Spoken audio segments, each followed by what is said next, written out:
हाथ से तालियां बजाएं। अब कार्यक्रम को आगे बढ़ाते हुए मैं आदित्य बागले को अपने विचार प्रस्तुति के लिए मंच पर आमंत्रित करता हूँ। आदित्य बागले, कृपया मंच पर आ जाएं। आदरणीय प्रधानाध्यापक, मुख्य अतिथिगण, वंदनीय शिक्षक और मेरे प्यारे साथियों, सभी को नमस्ते। 26 जनवरी 1950 वह ऐतिहासिक दिन जब हमने पराधीनता की बेड़ियों को तोड़कर लोकतंत्र का मुकुट अपने मस्तक पर धारण किया।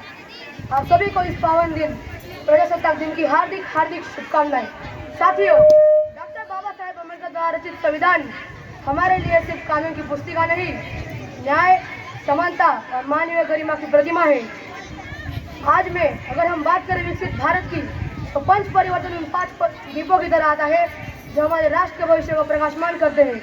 और आज मैं इन्हीं पंच परिवर्तनों के बारे में अपने भाषण में आपके सामने प्रस्तुत करने वाला हूँ। पहला परिवर्तन, सामाजिक समरसता। समाज एक शरीर की तरह है जिसका एक अंग दुखी होने से पूरा शरीर अस्वस्थ हो जाता है। इसी तरह जब हम जाति या धर्म के आधार पर भेद करते हैं, तब हम इसी पूरे शरीर को घायल कर देते हैं। इसीलिए हम जाति या धर्म में भेद न करते हुए मनुष्य यही एक धर्म मानकर मनुष्यता की सेवा करना ही हमारा परम धर्म है। दूसरा परिवर्तन, कुटुंब प्रबोधन।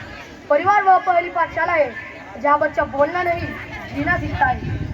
अगर घर में माता पिता ईमानदारी और अनुशासन का पालन करते हो, तो बच्चे को नैतिक शिक्षा देने के लिए शब्दों की जरूरत नहीं पड़ती।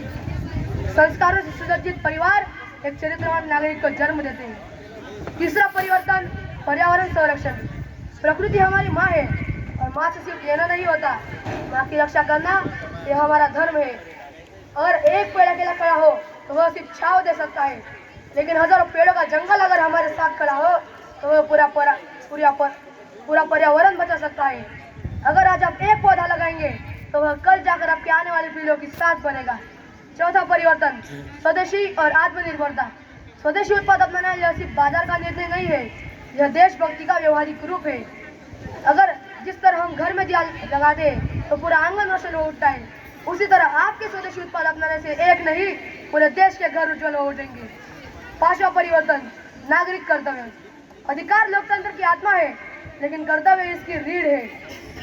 अगर इसी शहर का एक नागरिक सोच ले कि सड़क साफ करना मेरा काम नहीं, तो कुछ दिनों बाद पूरा शहर गंदगी से भर जाएगा। लेकिन हर नागरिक एक कागज का टुकड़ा उठाकर सही जगह पर भी डालेगा ना, तो स्वच्छ भारत का सपना साकार हो जाएगा। साथियों, अगर आज हम इन पंच परिवर्तनों को सिर्फ भाषण तक सीमित न रखते हुए अपने जीवन में अपनाएंगे, तो भारत को एक विकसित राष्ट्र बनने से कोई भी शक्ति नहीं रोक सकती। तो आइए आज इस पावन अवसर पर हम एक संकल्प करते हैं कि हम अपने संविधान का आदर करेंगे, लोकतंत्र की रक्षा करेंगे और इन पंच परिवर्तनों को अपने जीवन में अपनाकर भारत को एक विकसित राष्ट्र और आदर्श लोकतंत्र बनाने में अपना योगदान देंगे। जय हिंद, जय भारत। धन्यवाद। के लिए तालियां फिर हो जाए। इसके बाद अब मैं पिरामिड प्रस्तुति के लिए छात्राओं को बुलाता हूँ।